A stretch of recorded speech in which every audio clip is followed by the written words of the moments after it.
Hi friends, ಎಲ್ಲರಿಗೂ ನಮಸ್ಕಾರ. ನಾನು ನಿಮ್ಮ ಹಿತೈಷಿ ಯಲ್ಲಪ್ಪ ಕಮ್ದಾಳ್.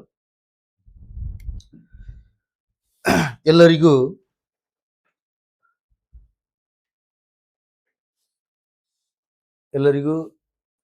ಸ್ಪರ್ಧಾ ಸಂಕಲ್ಪ ಕರಿಯರ್ ಅಕಾಡೆಮಿಗೆ ಸ್ವಾಗತ. ಈ ನಮ್ಮ ಸ್ಪರ್ಧಾ ಸಂಕಲ್ಪ ಕರಿಯರ್ ಅಕಾಡೆಮಿ ಬೀದರ್ ಜಿಲ್ಲೆಯಲ್ಲಿ ಸ್ಪರ್ಧಾತ್ಮಕ ಪರೀಕ್ಷೆಗಳಿಗೆ ಸಂಬಂಧಪಟ್ಟಂತೆ ವಿವಿಧ ರೀತಿಯನ್ನ ತರಬೇತಿಯನ್ನ ನೀಡ್ತಾ ಬಂದಿದೆ. ಜೊತೆಗೇನೆ ಆ ಒಂದು ಸ್ಪರ್ಧಾತ್ಮಕ ಸಂಸ್ಥೆಯಲ್ಲಿ ತರಬೇತಿ ಪಡೆದಂತ ಎಷ್ಟೋ ವಿದ್ಯಾರ್ಥಿಗಳು ಗೌರ್ಮೆಂಟ್ ಹುದ್ದೆಯಲ್ಲಿ ಸೇವೆ ಸಲ್ಲಿಸ್ತಾ ಇದ್ದಾರೆ. ಪೊಲೀಸ್ ಆಗಿರ್ಬೋದು, ಟೀಚರ್ ಆಗಿರ್ಬೋದು, SDA ಆಗಿರ್ಬೋದು, FDA ಆಗಿರ್ಬೋದು ಅನ್ನುವಂಥದ್ದು. ಜೊತೆಗೆ ಈ ನವೋದಯಕ್ಕೆ ಸಂಬಂಧಪಟ್ಟಂತೆ ಮತ್ತು SSLCಗೆ ಸಂಬಂಧಪಟ್ಟಂತೆ ಬೇಸಿಗೆ ತರಬೇತಿಯನ್ನು ಕೂಡ ಮಕ್ಕಳಿಗೆ ನೀಡ್ತಾ ಬಂದಿದ್ದಾರೆ. ಮಕ್ಕಳನ್ನ ಸರ್ವತೋಮುಖ ಅಭಿವೃದ್ಧಿಯನ್ನ ಮಾಡಲಿಕ್ಕೆ ಆ ಒಂದು ಸ್ಪರ್ಧಾ ಸಂಕಲ್ಪ ಸಂಸ್ಥೆಯು ತಮ್ಮದೇ ಆದ ಸೇವೆಯನ್ನ ಸಲ್ಲಿಸ್ತಾ ಬರ್ತಾ ಇದೆ. ಮತ್ತು ಪ್ರಸ್ತುತ ಸಂದರ್ಭದಲ್ಲಿ ಸುಮಾರು 15,000 ಟೀಚರ್ ಪೋಸ್ಟ್ ಕಾಲ್ಫಾರ್ಮ್ ಆಗಿದಾವ. ಅದರಲ್ಲಿ PSTR, GPSTR, HSTR ಸಂಬಂಧಪಟ್ಟಂತ ಹುದ್ದೆಗಳಿವೆ. ಆ ಹುದ್ದೆಗಳಿಗೆ ಸಂಬಂಧಪಟ್ಟಂತೆ ಮುಂದಿನ ವಾರದಲ್ಲಿ ತರಗತಿಗಳು ಪ್ರಾರಂಭವಾಗ್ತವ. ಅದಕ್ಕಿಂತ ಮುಂಚೆ ಈ ಟೀಚರ್ ಪೋಸ್ಟಿಗೆ ಸಂಬಂಧಪಟ್ಟಂತೆ ಒಂದು ದಿನದ ಉಚಿತ ಕಾರ್ಯಾಗಾರವನ್ನ, ಸಾಧ್ಯವಾದರೆ 2 ದಿನದ ಉಚಿತ ಕಾರ್ಯಾಗಾರವನ್ನ ಹಮ್ಮಿಕೊಳ್ಳುವ ಯೋಜನೆಯಲ್ಲಿ ನಮ್ಮ ಸ್ಪರ್ಧಾ ಸಂಕಲ್ಪ ಕರಿಯರ್ ಅಕಾಡೆಮಿ ಯೋಜಿಸ್ತಾ ಇದೆ ಎನ್ನುವಂಥದ್ದು. ಜೊತೆಗೇನೆ ಈ ಸ್ಪರ್ಧಾ ಸಂಕಲ್ಪ ಕರಿಯರ್ ಅಕಾಡೆಮಿ ವತಿಯಿಂದ ದಿನಾಲು ಈ ಟೀಚರ್ ಪೋಸ್ಟಿಗೆ ಮತ್ತು ಇನ್ನಿತರ ಸ್ಪರ್ಧಾತ್ಮಕ ಪರೀಕ್ಷೆಗಳಿಗೆ ಸಂಬಂಧಪಟ್ಟಂತೆ ಆನ್ಲೈನ್ ತರಗತಿಗಳನ್ನು ಕೂಡ ನೀಡ್ತಾ ಬರುತ್ತೆ ಇನ್ನು ಮುಂದೆ. ಹಾಗಾಗಿ ಇವತ್ತು ಆ ಟೀಚರ್ ಪೋಸ್ಟಿಗೆ ಸಂಬಂಧಪಟ್ಟಂತೆ ಬೋಧನಾ ವಿಧಾನ ಮತ್ತು ಬೋಧನಾ ಶಾಸ್ತ್ರಕ್ಕೆ ಸಂಬಂಧಪಟ್ಟಂತೆ ಸಂಭವನೀಯ ಮಲ್ಟಿಪಲ್ ಕ್ವಶನ್ಸ್ ಗಳನ್ನ ಡಿಸ್ಕಷನ್ ಮಾಡ್ತೇನೆ ನಿಮ್ಮ ಮುಂದೆ. ಅದಕ್ಕಿಂತ ಮುಂಚೆ ನನ್ನ 9 ವರ್ಷದ ಉಪನ್ಯಾಸದ ಅನುಭವದ ಹಿನ್ನೆಲೆಯಲ್ಲಿ TET, net, set, GPSTR, HSTR, PSTR ಈ ಟೀಚರ್ ಪೋಸ್ಟ್ಗೆ ಏನೆಲ್ಲ ಅಧ್ಯಯನ ಮಾಡಲಿಕ್ಕೆ ಕಂಟೆಂಟ್ ಬೇಕಲ್ಲ, ಆ ವಸ್ತು ವಿಷಯವನ್ನ ನಾನು ಸುಮಾರು ವರ್ಷಗಳ ಕಾಲ ಸ್ಟಡಿ ಮಾಡಿ ಒಂದು ಪುಸ್ತಕವನ್ನು ಸಂರಚನೆ ಮಾಡಿದ್ದೀನಿ. ಅದು ಘಟಕವಾರು ವಿಂಗಡಣೆ ಜೊತೆಗೆ ವಿವರಣೆಯೂ ಕೂಡ ಇದೆ. ಇದು ರಾಜ್ಯದಲ್ಲಿ ಪ್ರಥಮ ಬಾರಿಗೆ. ಈ ಪುಸ್ತಕದ ವಿಶೇಷ ಏನಪ್ಪಾ ಅಂತಂದ್ರ ಸೈಕಾಲಜಿಗೆ ಸಂಬಂಧಪಟ್ಟಂತೆ 30 ಚಾಪ್ಟರ್ಗಳನ್ನು ಒಳಗೊಂಡಿದೆ. ಮತ್ತು ಈ ಬೋಧನಾಶಾಸ್ತ್ರ ಪೆಡಗಾಗಿ ಅದರಲ್ಲಿ ವಿವಿಧ ಮೆಥಡ್ಗೆ ಸಂಬಂಧಪಟ್ಟಂತ 10 ಚಾಪ್ಟರ್ಗಳದಾವ. ಅಲ್ಲಿ ಶಿಶು ಕೇಂದ್ರ ಶಿಕ್ಷಣ ಪದ್ಧತಿಯನ್ನು ಕೂಡ ಡಿಸ್ಕಷನ್ ಮಾಡಿದ್ದೀನಿ. ಜೊತೆಗೇನೆ ಈ ನ್ಯೂ ಎಜುಕೇಶನ್ ಪಾಲಿಸಿ 2020 ಮತ್ತು SEP ಸ್ಟೇಟ್ ಎಜುಕೇಶನ್ ಪಾಲಿಸಿ 2025 ಮತ್ತು ಶಿಕ್ಷಣ ಕ್ಷೇತ್ರದಲ್ಲಿ ವಿಜ್ಞಾನ ಮತ್ತು ತಂತ್ರಜ್ಞಾನ ಮತ್ತು ಕಂಪ್ಯೂಟರ್ ಅನ್ನು ಕೂಡ ಡಿಸ್ಕಷನ್ ಮಾಡಿದ್ದೇನೆ. ಟೀಚಿಂಗ್ ರಿಸೋರ್ಸ್ ಕೂಡ ಡಿಸ್ಕಷನ್ ಮಾಡಿದ್ದೇನೆ, ಬರೆದಿದ್ದೇನೆ. ಜೊತೆಗೇನೆ 6 ರಾಜ್ಯದ ಸೈಕಾಲಜಿ ಕ್ವಶನ್ ಪೇಪರ್ ಅನ್ನು ಕೂಡ ಬಿಡಿಸಿದ್ದೀನಿ. ಜೊತೆಗೆ ನಮ್ಮ ಕರ್ನಾಟಕ ರಾಜ್ಯದ ಹಳೆಯ ಪ್ರಶ್ನೆ ಪತ್ರಿಕೆಗಳು ಕೂಡ ಅಲ್ಲಿ ಬಿಡಿಸಿದ್ದೀನಿ. ಮತ್ತು ಈ ವ್ಯಾಲ್ಯೂ ಎಜುಕೇಶನ್ಸ್ ಅಂಡ್ ಹೆಲ್ತ್ ಎಜುಕೇಶನ್ಗೆ ರಿಲೇಟೆಡ್ ಆದಂತ ಕಂಟೆಂಟ್ ಕೂಡ ಅಲ್ಲಿ ಬರೆದಿದ್ದೀನಿ ಅನ್ನುವಂಥದ್ದು. ಈ ಪುಸ್ತಕವನ್ನ ಖರೀದಿ ಮಾಡಿ ನೀವು ಏನಾದ್ರೂ ಓದಿದ್ದೆ ಆದ್ರೆ ನಿಮಗೆ 150ರಿಂದ 180 ಪ್ರಶ್ನೆಗಳು ಮತ್ತು ಅಂಕಗಳು ಬರುವಂತ ಚಾನ್ಸಸ್ ತುಂಬಾ ಇದೆ. ಹಾಗಾಗಿ ಯಾರು ಆಸಕ್ತಿ ಇದೆಯೋ ಅವರು ಏನ್ ಮಾಡ್ಬೋದಪ್ಪ ಅಂದ್ರ ಖರೀದಿ ಮಾಡ್ಬೋದು, ಸ್ಟಡಿ ಮಾಡ್ಬೋದು ಅನ್ನುವಂಥದ್ದು. ಹಾಗಾಗಿ ಬರುವ ಶನಿವಾರದಂದು ಈ ಪುಸ್ತಕವನ್ನು ಬಿಡುಗಡೆ ಮಾಡ್ತಾ ಇದ್ದೀವಿ. ಈ ಪುಸ್ತಕ ಸುಮಾರು 644 ಪೇಜಸ್ ಅನ್ನು ಒಳಗೊಂಡಿದೆ. ಎಲ್ಲಾ ವಿಷಯಗಳನ್ನ ಕವರ್ ಮಾಡಿದೆ. ಈ ಒಂದು ಪುಸ್ತಕ ಓದುವುದರಿಂದ ನೀವು ಸೆಲೆಕ್ಷನ್ ಆಗುವಂತ ಚಾನ್ಸಸ್ ಬಹಳ ಇದೆ. ಅಷ್ಟು ಪ್ರಯತ್ನವನ್ನ ಈ ಪುಸ್ತಕದಲ್ಲಿ ಮಾಡಿದ್ದೀನಿ. ಎಸ್, ಈಗ ನಾವು ವಿಷಯಕ್ಕೆ ಬಂದ್ಬಿಡೋಣ.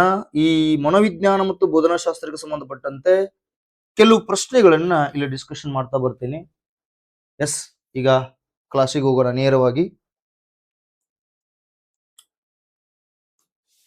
ಫಸ್ಟ್ ಕ್ವಶನ್ಸ್ ಬಂದಿದೆ ನೋಡ್ರಿ.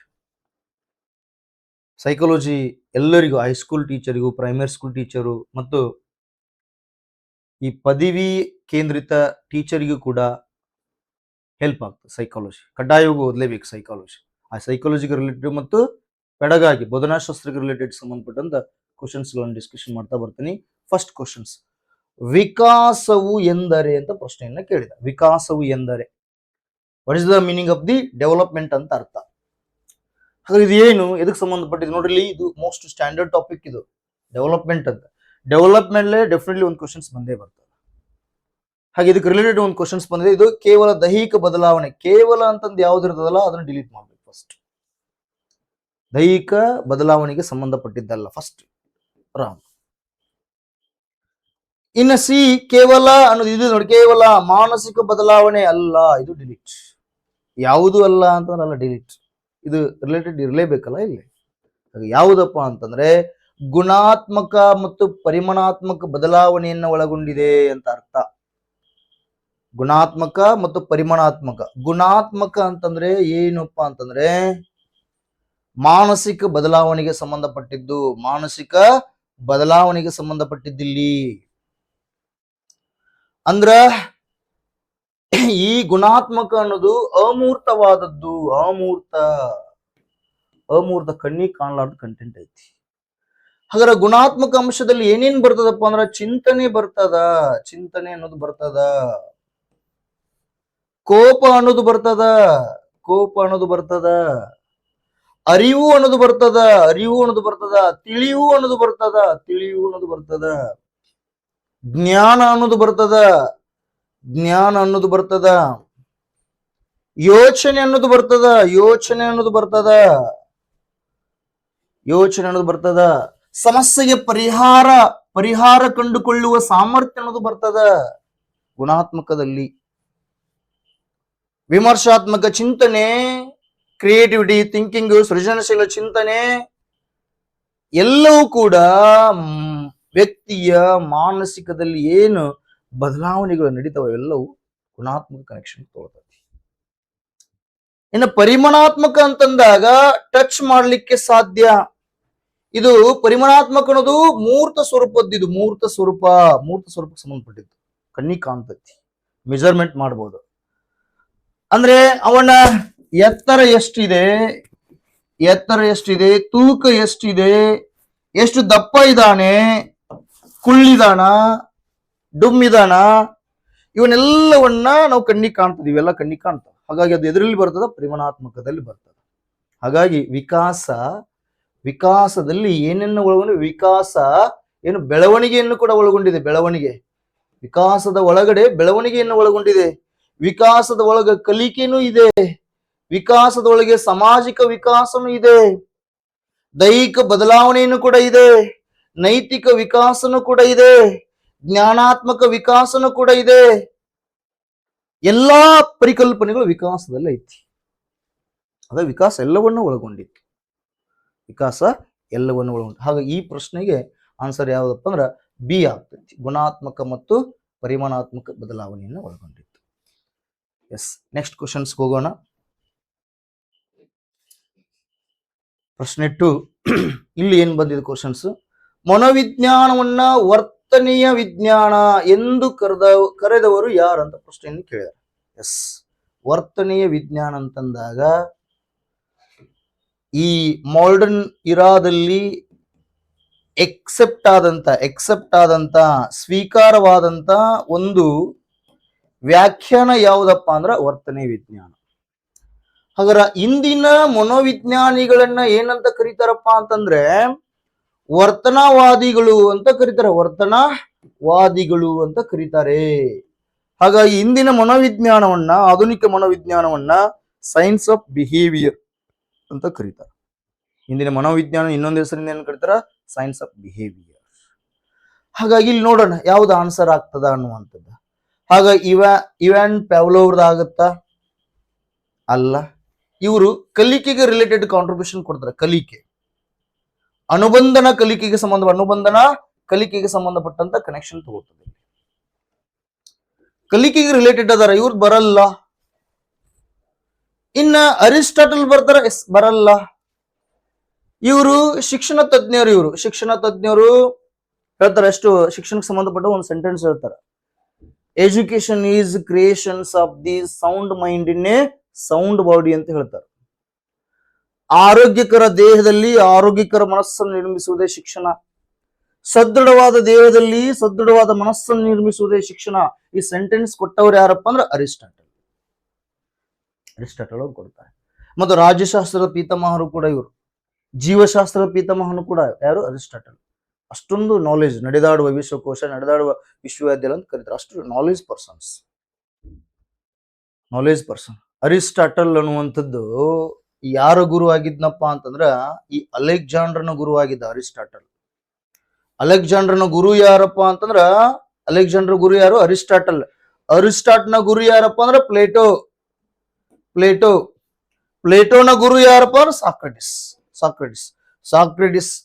ಜ್ಞಾನವೇ ಸದ್ಗುಣ, ಸದ್ಗುಣವೇ ಜ್ಞಾನ ಅಂತ ಹೇಳ್ತಾರೆ ಸಾಕ್ರೆಟಿಸ್. ಜ್ಞಾನಕ್ಕೆ ಬಹಳ ಫೋಕಸ್ ಕೊಡ್ತಾರೆ ಯಾರು? ಸಾಕ್ರೆಟಿಸ್ನ ಶಿಷ್ಯ ಯಾರು? ಪ್ಲೇಟೋ. ರಿಪಬ್ಲಿಕ್ ಅನ್ನೋ ಒಂದು ಗ್ರಂಥವನ್ನು ಬರೀತಾರೆ. ಪ್ಲೇಟೋ ಸ್ಟ್ಯಾಂಡರ್ಡ್ ಪರ್ಸನ್ ಅವನು ಕೂಡ. ಈ ಪ್ಲೇಟೋ ಯಾರನ್ನ ಗುರು ಅಂದ್ರೆ ಅರಿಸ್ಟಾಟಲ್. ಅರಿಸ್ಟಾಟಲ್ನ ಗುರು ಯಾರಂದ್ರೆ ಪ್ಲೇಟೋನ ಶಿಷ್ಯ ಯಾರಪ್ಪ ಅಂದ್ರೆ ಅರಿಸ್ಟಾಟಲ್ನ ಶಿಷ್ಯ ಯಾರು? ಅಲೆಕ್ಸಾಂಡರ್ನ ಗುರು ಯಾರು? ಅರಿಸ್ಟಾಟಲ್. ಹಾಗಾಗಿ ಅರಿಸ್ಟಾಟಲ್ ಶಿಕ್ಷಣ ತಜ್ಞರು ಹೌದು, ಎಲ್ಲವನ್ನ ತಿಳ್ಕೊಂಡಿರುವಂತವ್ರು ಕೂಡ ಹೌದು ಅನ್ನುವಂಥದ್ದು. ಇವ್ರು ಬರಲ್ಲ. ಇನ್ನು ವಿಲಿಯಂ ಜೇಮ್ಸ್ ಅವರು ಕೂಡ ಸೈಕಾಲಜಿಯಲ್ಲಿ ಬರ್ತಾರೆ. ಸೈಕಾಲಜಿಯಲ್ಲಿ ತಮ್ಮದೇ ಆದಂತ ಚಾಪನ್ನ ಮೂಡಿಸಿದ್ರೆ, ಒಂದು ಕಾಂಟ್ರಿಬ್ಯೂಷನ್ ಕೊಟ್ಟಿದ್ರ. ವಿಲಿಯಂ ಜೇಮ್ಸ್ ಅನ್ನ ಏನಂತ ಕರೀತಾರಪ್ಪ ಅಂದ್ರ father of the American psychology ಅಂತ ಕರೀತಾರೆ. Father of American psychology.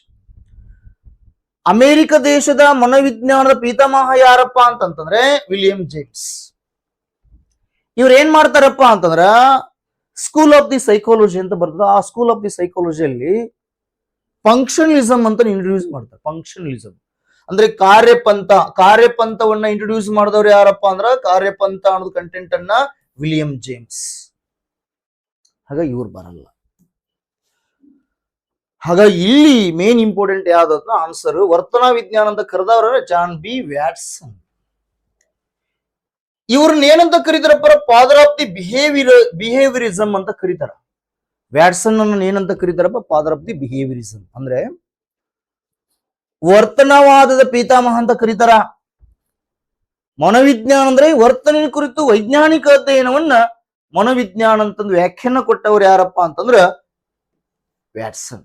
ಅದರಲ್ಲಿ ವಿಶೇಷವಾಗಿ ವ್ಯಕ್ತಿಯ ಅಥವಾ ಧನಾತ್ಮಕ ವರ್ತನೆಯನ್ನ ಅಧ್ಯಯನ ಮಾಡುವಂಥದ್ದು. ಧನಾತ್ಮಕ ವರ್ತನೆ ಅಧ್ಯಯನ ಮಾಡುವಂತಹ ಒಂದು ಶಾಸ್ತ್ರವನ್ನ ಮನೋವಿಜ್ಞಾನ ಅಂತ ವ್ಯಾಖ್ಯಾನ ಕೊಟ್ಟವ್ರು ಯಾರಪ್ಪ ಅಂದ್ರ ವ್ಯಾಟ್ಸನ್.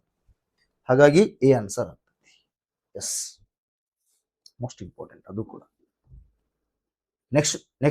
ನೆಕ್ಸ್ಟ್ ಕ್ವಶನ್ಸ್ಗೆ ಹೋಗೋಣ. ಪ್ರಶ್ನೆ 3. ಈ ಪ್ರಶ್ನೆ 3 ಏನ್ ಹೇಳ್ತದಂದ್ರ, ಏನ್ ಪ್ರಶ್ನೆ ಇದೆ ಇದರಲ್ಲಿ ಅಂತಂದಾಗ, ಮನೋವಿಜ್ಞಾನದಲ್ಲಿ ಮಗುವಿನ ನೈಸರ್ಗಿಕ ಪರಿಸರದಲ್ಲಿ, ಉದಾಹರಣೆಗೆ ಆಟದ ಮೈದಾನದಲ್ಲಿ ಮಾಡುವ ಅವಲೋಕನವನ್ನ ಏನೆಂದು ಕರೆಯುತ್ತಾರೆ? ನೋಡಿ, ನೈಸರ್ಗಿಕ ಪರಿಸರದಲ್ಲಿ ಅಂತಂದಾಗ ಅವ್ರು ಕೊಟ್ಟಾರ ನ್ಯಾಚುರಲ್ ಎನ್ವೈರನ್ಮೆಂಟ್ ಇದೆ. ಅಂದ್ರೆ ನ್ಯಾಚುರಲ್ ಎನ್ವೈರನ್ಮೆಂಟ್ ಇದೆ ಅಂದ್ರೆ ನ್ಯಾಚುರಲ್ ಅಬ್ಸರ್ವೇಷನ್ ಇರ್ತದ ಅಂತ ಅರ್ಥ.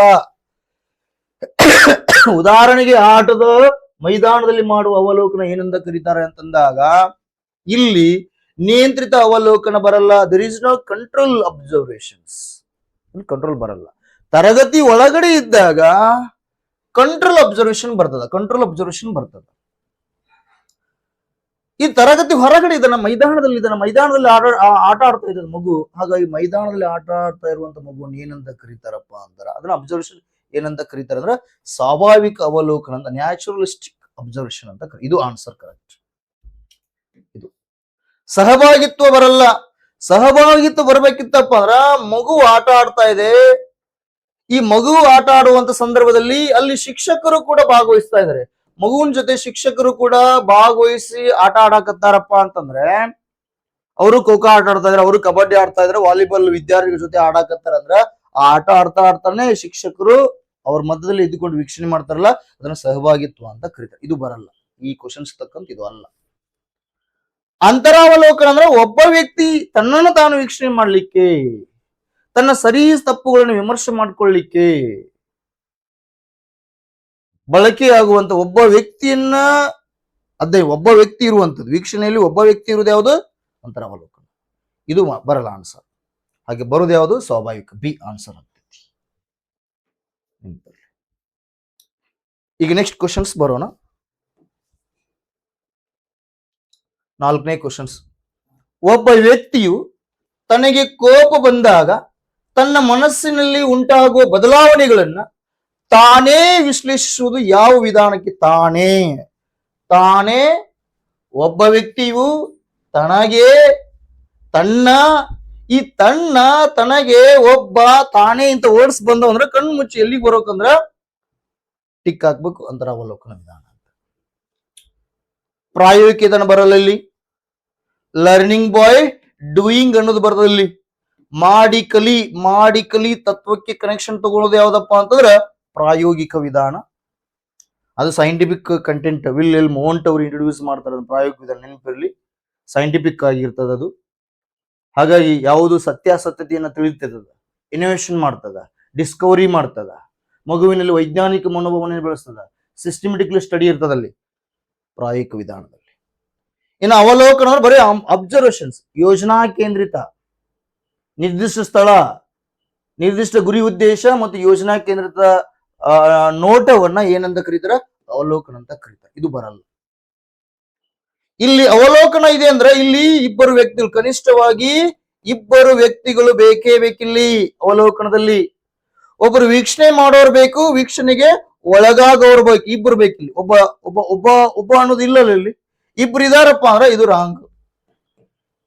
ಇಲ್ಲಿ ಕೂಡ ಪ್ರಯೋಗ ಮಾಡ್ಬೇಕಾರ ಪ್ರಯೋಗ ಮಾಡ್ಲಿಕ್ಕೆ ಒಬ್ರು ಮಾರ್ಗದರ್ಶಕರು ಬೇಕು, ಇನ್ನೊಬ್ಬ ಪ್ರಯೋಗಕ್ಕೆ ಒಳಪಡುವಂತ ವ್ಯಕ್ತಿ ಬೇಕು, ಇಲ್ಲಿ ಕೂಡ ಇಬ್ರು ಬೇಕು. ಹಾಗಾಗಿ ಇದು ಬರಲ್ಲ. ಸಮೀಕ್ಷೆ ವಿಧಾನ, ಸಮೀಕ್ಷೆ ಮಾಡ್ಬೇಕಾದ್ರೆ ಯಾರನ್ನ ಸಮೀಕ್ಷೆ ಮಾಡ್ತಾ ಇದ್ದೀರಿ? ಬೇರೆದವ್ರು. ಆದ್ರೆ ಇಲ್ಲಿ ಕೂಡ ಇಬ್ರು ಬೇಕಲ್ಲ, ಇನ್ನೊಬ್ರು ಸಮೀಕ್ಷೆ ಮಾಡ್ತಾ ಇದ್ರಿ. ಒಂದು ಶಾಲೆಯನ್ನಾಗಿರ್ಬೋದು, ವ್ಯಕ್ತಿಯನ್ನಾಗಿರ್ಬೋದು, ಒಂದು ಊರನ್ನಾಗಿರ್ಬೋದು ಸಮೀಕ್ಷೆ ಮಾಡಾಕತ್ತೀರಿ. ಹಾಗಾದ್ರೆ ಇನ್ನೊಂದು ಕಂಟೆಂಟ್ ಭಾಗವಹಿಸ್ತಾರಲ್ಲ, ಬಹಳ ಜನ ಭಾಗವಹಿಸ್ತಾ ಇರ್ತಾರೆ. ಹಾಗಾಗಿ ಸಮೀಕ್ಷೆ ವಿಧಾನ ಬರಲ್ಲ. ಇಂಟರ್ನಲ್ ಅಂತ. ಅಂತಂದ್ರೆ ತನ್ನ ಒಳಗಿನ ಕೋಪವನ್ನು ಅಂತ ಹೇಳಕ್ತಾನ. ತನ್ನ ಕೋಪ ಬಂದಾಗ ತನ್ನ ಮನಸ್ಸಿನಲ್ಲಿ ಉಂಟಾಗುವ ಬದಲಾವಣೆಗಳನ್ನು ತಾನೇ ವಿಶ್ಲೇಷಿಸುವುದಂದ್ರೆ ಯಾವ್ದು ಬರ್ತದ ಆನ್ಸರ್? ಅವಲೋಕನ ಅಂತ. Introspection method. ತನ್ನನ್ನು ತಾನು ಸರಿಪಡಿಸ್ಕೋಬೇಕು. ಹಾಗೆ ಇದನ್ನ ನಮ್ಮ ಇವರು ಹೇಳಿದಾರೆ, ಯಾರು? ಬಸವಣ್ಣನವರು ಹೇಳಿದ್ದಾರೆ. ಲೋಕದ ಡೊಂಕ ನೀನೇಕೆ ತಿದ್ದೀವ್ರು, ನಿಮ್ಮ ತನುವನ್ನ ಸಂತೈಸಿಕೊಳ್ಳು, ನಿನ್ನ ಮನವನ್ನ ಸಂತೈಸಿಕೊಳ್ಳು, ನೆರೆಮಣಿ ದುಃಖ ಕೇಳುವರ ಮೆಚ್ಚಿನ ಪರಮಾತ್ಮ ಅಂತ ಹೇಳ್ತಾ ಬರ್ತಾರೆ. ಹಾಗಾಗಿ ಇಂಟ್ರೋಸ್ಪೆಕ್ಷನ್ ಮೆಥಡ್ ಬಸವಣ್ಣನವರು ಕೂಡ ಹೇಳಿದ್ದಾರೆ ಅನ್ನೋದನ್ನ ನಿಮಗೆ ಗೊತ್ತಿರಲಿ ಅನ್ನುವಂಥದ್ದು. ಮತ್ತೆ ಇಲ್ಲಿ ಅರಿವೇ ಗುರು ಅಂತ ಬರ್ತದ. University, Karnataka university Dharwad. ಅರಿವೇ ಗುರು ಅನ್ನುವಂಥದ್ದು ಮನೋವಿಜ್ಞಾನದ ಯಾವ ವಿಧಾನಕ್ಕೆ ಸೂಕ್ತವಾಗಿದೆ ಅಂತ ಕೇಳಿದಾಗ ಅಂತರಾವಲೋಕನ ವಿಧಾನ. ಒಬ್ಬ ವಿದ್ಯಾರ್ಥಿ ಪಶ್ಚಾತ್ತಾಪ ಪಡಾಕತ್ತಾನಂದ್ರೆ ಯಾವ ಒಂದು ಮನೋವಿಜ್ಞಾನ ವಿಧಾನವನ್ನು ಬಳಸ್ಕೊಂಡನಪ್ಪ ಅಂತಂದಾಗ ಅಂತರಾವಲೋಕನ. ನೆನಪಿರಲಿ, ಇದು ಮೋಸ್ಟ್ ಇಂಪಾರ್ಟೆಂಟ್. ನೆಕ್ಸ್ಟ್ ಕ್ವಶನ್ಸ್ ಬರೋಣ. 5ನೇ ಕ್ವಶನ್ಸ್ ಏನ್ ಹೇಳ್ತದಪ್ಪ ಅಂದ್ರ, ಶಿಶು ಮನೋವಿಜ್ಞಾನದ ಪ್ರಕಾರ ಮಗುವಿನ ವಿಕಾಸದ ಮೇಲೆ ಪ್ರಭಾವ ಬೀರುವ 2 ಪ್ರಮುಖ ಅಂಶಗಳು ಯಾವುವು ಅಂತ ಕೇಳ್ತಾರೆ. ನೋಡಿ, ಶಿಶು ಮನೋವಿಜ್ಞಾನದ ಪ್ರಕಾರ ಮಗುವಿನ ವಿಕಾಸದ ಮೇಲೆ ಪ್ರಭಾವ ಬೀರುವ ಅಂಶಗಳು ಯಾವಪ್ಪ ಅಂತಂದಾಗ ಶಾಲಾ ಪರಿಸರ ಮತ್ತು ಶಿಕ್ಷಕರು. ಶಿಕ್ಷಕರು ಅಂದಾಗ ಇವ್ರು ಎಲ್ಲಿ ಬರ್ತಾರೆ? ಶಾಲಾ ಪರಿಸರದಲ್ಲಿನೇ ಬಂದ್ಬಿಡ್ತಾರೆ. ಇದು ರಾಂಗ್, ಇದು ಅಲ್ಲ. ಕೇವಲ ಅಂದ್ರೆ ಹಡ್ದು ಬಿಡೋಕೆ ಆಟದ ಸಾಮಗ್ರಿಗಳು ಮತ್ತು ಹಣ ಬರಲ್ಲ. ಇದು ಇನ್ನೊಂದು ಅಂಶ ಬೇಕಲ್ಲ, ಇದು ಎನ್ವೈರ್ಮೆಂಟ್ ರಿಲೇಟೆಡ್ ಆಯ್ತು. ಹಾಗಾದ್ರೆ ಬ್ಲಡ್ ಕನೆಕ್ಷನ್ ಆಗುವಂತ ಕಂಟೆಂಟ್ ಇಲ್ಲ ಇಲ್ಲಿ ಇದರಲ್ಲಿ. ಯಾವ್ದು? ಮತ್ತೊಂದು ಆಧುನಿಕ ತಂತ್ರಜ್ಞಾನ ಮತ್ತು ಮೊಬೈಲ್. ಇದು ಕೂಡ ಇದ್ರ ಮೇಲೆ ಆಗುತ್ತಪ್ಪ ಅಂದ್ರೆ ಎನ್ವೈರ್ಮೆಂಟ್ ಅಲ್ಲಿ ಬರ್ತದೆ. ಇದು ಎನ್ವೈರ್ಮೆಂಟ್ ಅಲ್ಲಿ ಬರುವವೆಲ್ಲ. ಬರೀ ಇನ್ನೊಂದು ಕಂಟೆಂಟ್ ಬೇಕಲ್ಲ, ಮಗುವಿನ ವಿಕಾಸದ ಮೇಲೆ ಬ್ಲಡ್ ಕಂಟೆಂಟ್ ಇರುವಂತ ಕಂಟೆಂಟ್, ಗುಣಾಣು ಇರುವಂತ ಕಂಟೆಂಟ್, DNA ಇರುವಂತ ಕಂಟೆಂಟ್ ಬೇಕಲ್ಲ, ದೈಹಿಕ ಅಂಶಕ್ಕೆ ಸೂಕ್ತವಾಗಿರುವಂತದ್ದು. ಇದು ಮಾನಸಿಕತೆಯನ್ನ ಡೆವಲಪ್ಮೆಂಟ್ ಮಾಡ್ಲಿಕ್ಕೆ ಹೆಲ್ಪ್ ಆಯ್ತದು. ಆಧುನಿಕ ತಂತ್ರಜ್ಞಾನ, ಮೊಬೈಲ್ ಮತ್ತು ಆಟದ ಸಾಮಗ್ರಿಗಳು, ಶಾಲಾ ಪರಿಸರ ಮಗುವಿನ ಮಾನಸಿಕ ಗುಣಾತ್ಮಕ ಡೆವಲಪ್ಮೆಂಟ್ ಹೆಲ್ಪ್ ಆಗ್ತದ. ಹಾಗಾದ್ರೆ ದೈಹಿಕ ಬೆಳವಣಿಗೆಗೆ ದೈಹಿಕ ಕನೆಕ್ಷನ್ ಇರುವಂತ ಅಂಶ ಯಾವ್ದೈತಿ ಅನ್ನೋದನ್ನ ನೋಡೋಣ. ಫಸ್ಟ್ ಯಾವ್ದು ಆನುವಂಶೀಯತೆ ಅನ್ನೋದಿದೆಯಲ್ಲ, ಇದು DNA ಕನೆಕ್ಷನ್ ತಗೊಳ್ತದ, ಇದು ದೈಹಿಕ ಬೆಳವಣಿಗೆಗೆ ಕನೆಕ್ಷನ್ ತಗೊಳ್ತದ, ಇದು ಬ್ಲಡ್ ಕಂಟೆಂಟ್ ಅನ್ನ ಹೊಂದಿರುವಂತದ್ದು. ಇನ್ನ ಪರಿಸರ ಅಂದ್ರೆ ಎಲ್ಲವನ್ನ ಒಳಗೊಂಡು, ಹೊರಗಿನ ಬಾಹ್ಯವಾಗಿ ಏನಿರೋದು ಎಲ್ಲ ಪರಿಸರ, ಆಂತರಿಕವಾಗಿ ಮಗುವಿನಲ್ಲಿ ಕನೆಕ್ಷನ್ ಆಗ್ತಾ ಇರೋದು ಯಾವ್ದಪ್ಪ ಅಂತಂದ್ರ ಹೆರಿಡಿಟಿ ಅನ್ನುವಂಥದ್ದು, ಪರಿಸರ ಅನ್ನುವಂಥದ್ದು. ಹಾಗಾಗಿ ಶಿಶು ಮನೋವಿಜ್ಞಾನ ಪ್ರಕಾರ ಮಗುವಿನ ವಿಕಾಸದ ಮೇಲೆ ಪ್ರಭಾವ ಬೀರುವ ಎರಡು ಪ್ರಮುಖ ಅಂಶಗಳು ಯಾವಪ್ಪ ಅಂತಂದಾಗ ಆನುವಂಶೀಯತೆ ಮತ್ತು ಪರಿಸರ. ಇದನ್ನ ಆನ್ಸರ್ ಹಾಕ್ಬೇಕು. ಹಾಗಾಗಿ ಇಲ್ಲಿವರೆಗೆ ಏನ್ ಮಾಡಿದ್ನಪ್ಪ ಅಂತಂದ್ರ 5 ಕ್ವಶನ್ಸ್ ಗಳನ್ನ ನಾನು ಡಿಸ್ಕಷನ್ ಮಾಡ್ತಾ ಬಂದೆ. 5 ಕ್ವಶನ್. ಈಗ ದಿನನಿತ್ಯದಲ್ಲಿ ಜಿ ಕೆ ಆಗಿರ್ಬೋದು, ಈ ಸೋಷಿಯಲ್ ಸೈನ್ಸ್ ಆಗಿರ್ಬೋದು, ಮೌಲ್ಯ ಶಿಕ್ಷಣ, ಆರೋಗ್ಯ ಶಿಕ್ಷಣ ಆಗಿರ್ಬೋದು, ಹೀಗೆ ಇತ್ಯಾದಿ ವಿಷಯಗಳಿಗೆ ಸಂಬಂಧಪಟ್ಟಂತ ಡೈಲಿ ನಮ್ಮ ಸ್ಪರ್ಧಾ ಸಂಕಲ್ಪ ಕರಿಯರ್ ಅಕಾಡೆಮಿ ವತಿಯಿಂದ ಕ್ವಶನ್ಸ್ಗಳನ್ನು ಡಿಸ್ಕಷನ್ ಮಾಡ್ತಾ ಬರ್ತೀನಿ.